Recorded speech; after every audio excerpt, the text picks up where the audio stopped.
Une jeune femme est bouleversée lorsqu'elle voit son mari dîner avec une femme plus âgée et séduisante, alors qu'il lui avait dit qu'il serait en voyage d'affaires. Je savais que je n'aurais jamais dû faire confiance à Jack. Il avait beau affirmer qu'il m'aimait, c'était un infidèle et un menteur, comme tous les autres hommes que j'avais connus. Jen avait la preuve sous les yeux. Je le voyais dîner avec une autre femme, se pencher en avant pour lui toucher la main, rire de ses blagues. J'ai rencontré Jack alors que j'avais 23 ans et lui 35.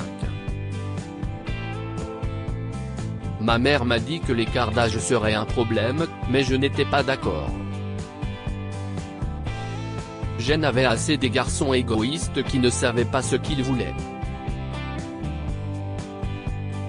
Jack était un homme. Il avait vécu, fait des erreurs, et il savait ce qu'il voulait. Moi. Alors quand il m'a demandé en mariage 2 ans après notre rencontre, j'ai accepté. J'étais sûr que nous serions heureux pour toujours. Il était heureux. Moi, pas vraiment. Mon thérapeute m'a dit que mon insécurité était à l'origine de mon malheur, que je voulais constamment être rassuré. Je voulais que Jack me montre qu'il m'aimait tout le temps, j'en avais besoin. Je m'énervais donc lorsqu'il ne m'appelait pas 5 fois par jour pour me dire qu'il m'aimait, je faisais une crise de jalousie chaque fois qu'il prêtait attention à une femme, même à sa mère ou à ma propre sœur. En réalité, je faisais une crise de jalousie chaque fois que Jack faisait attention à quelqu'un, homme ou femme, en ma présence. Il était à moi, n'est-ce pas? Il m'aimait, n'est-ce pas? Alors pourquoi avait-il besoin d'autres personnes? D'autres amis? Je ne lui suffisais pas? Nous avons eu beaucoup de discussions sérieuses sur ce que Jack appelait ma possessivité. Je l'appelais. Je ne savais pas comment l'appeler, mais cela menait à des bagarres. Ces disputes étaient très unilatérales, c'était moi qui criais et Jack qui écoutait patiemment, avec un regard plein de pitié. Cela me mettait encore plus en colère. Après avoir assisté à l'une de ces disputes, ma mère m'a prise à part et m'a dit « May, tu vas perdre cet homme. Tu vas l'éloigner de toi, et il t'aime. » J'étais furieuse contre elle, mais j'ai commencé à me demander si elle n'avait pas raison. Jack cherchait-il du réconfort dans les bras d'une autre femme? D'une certaine manière, je savais que mon idée était stupide, mais j'étais obsédé par cette idée.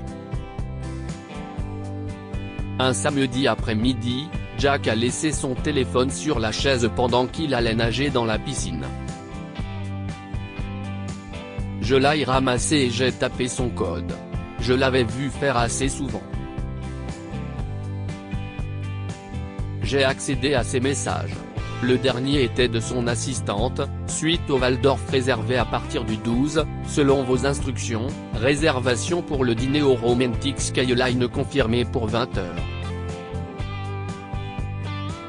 Le 12 ? Mais Jack m'a dit qu'il se rendait à Los Angeles ce jour-là pour affaires. Pourquoi avait-il besoin d'une suite au Waldorf et d'une réservation dans notre restaurant préféré? Il me trompait. J'en étais sûr, et j'étais déterminé à le prendre en flagrant délit. Je ne sais pas comment j'ai réussi à rester aimante comme d'habitude pendant les 3 jours qui ont suivi. Nous étions le 12 et ce matin-là, il m'a embrassé pour me dire au revoir. Je t'appellerai dès que j'arriverai à Los Angeles, chérie, m'a-t-il dit tendrement. Le menteur. L'après-midi, je suis allé chez le coiffeur. Je voulais être la plus belle. À 20h, j'étais devant le Romantic Skyline, vêtu de ma robe la plus sexy et chaussée de talons hauts. Je me suis approché de l'hôtesse avec un sourire confiant. Bonjour, ai-je dit. La table de Jack Lerner? Elle a souri, a baissé les yeux sur le carnet de réservation, puis a froncé les sourcils.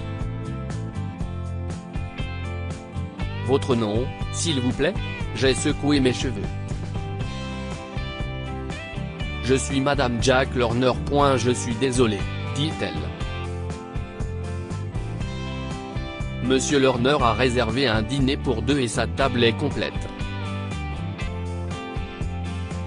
Si est mon mari, ai-je hurlé, perdant le contrôle de moi-même.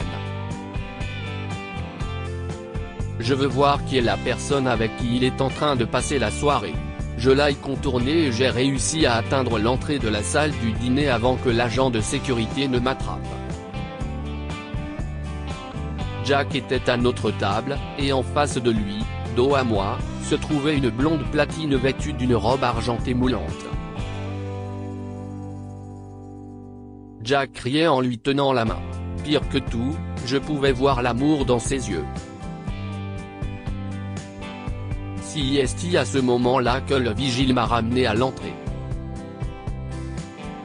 Je ne me suis pas laissé faire, et l'hôtesse a rapidement appelé la police. On m'a emmené, menottes au poignet, au commissariat local et on m'a placé dans une cellule de détention jusqu'à ce que je me calme. C'était une nuit calme, je suppose. Il n'y avait que deux autres femmes dans la cellule.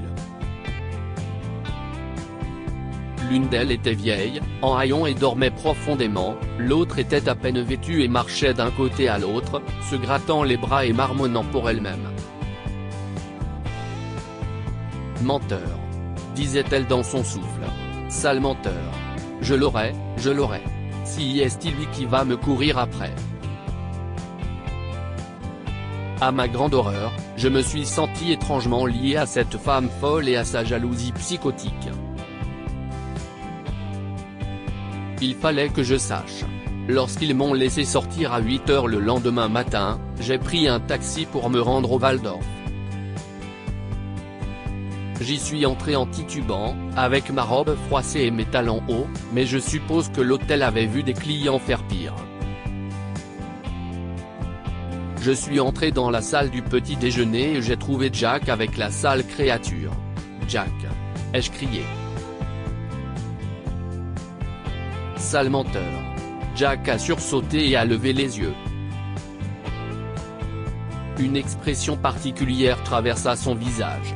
Non pas de la culpabilité, mais de l'agacement. Je sentis mon cœur se contracter. Il ne se souciait pas assez de se sentir coupable parce qu'il ne m'aimait plus. « Que fais-tu ici, May ?» me demanda-t-il froidement. Je sais que j'ai mauvaise mine, avec mes cheveux défaits et le maquillage qui strie mes joues, mais je suis resté sur mes positions. Tu es un menteur, Jack. L'accusai-je. Et un infidèle. Qui est cette femme ? La femme assise en face de Jack se leva et se retourna. Elle n'était pas blonde platine. Ses cheveux étaient d'un argent brillant. Elle avait au moins la soixantaine, mais elle était très séduisante. Elle était encore une belle femme, avec des yeux bleus pétillants et une bouche sensuelle malgré les fines lignes de l'expérience qui marquaient son visage. Je m'appelle Claudia, dit-elle calmement. Je suis la tante de Jack, la sœur cadette de sa mère. Je vis à Paris et je suis venu à New York pour rendre visite à mon neveu. J'ai senti une bouffée d'embarras colorer mes joues. Je suis vraiment désolé. Ai-je lancé ? Pourquoi ne pas vous joindre à nous, ma chère ? dit-elle gracieusement. Vous avez l'air d'avoir besoin d'une tasse de café. Je me suis assise avec eux et j'ai regardé Jack, mais il a évité mon regard.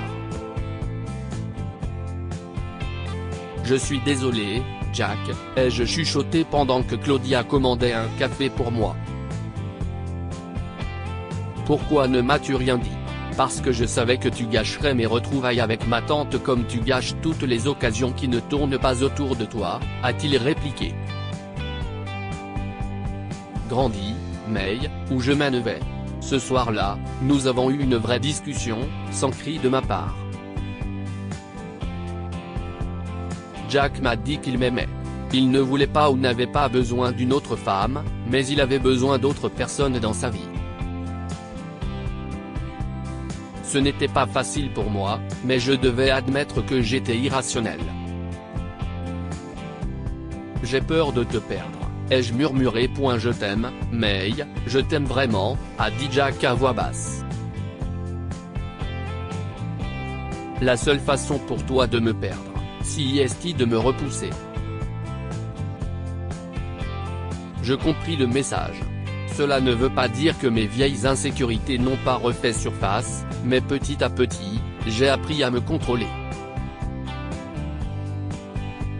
À ma grande surprise, sans mes exigences constantes, Jack est devenu aussi attentif et aimant que je l'aurais souhaité.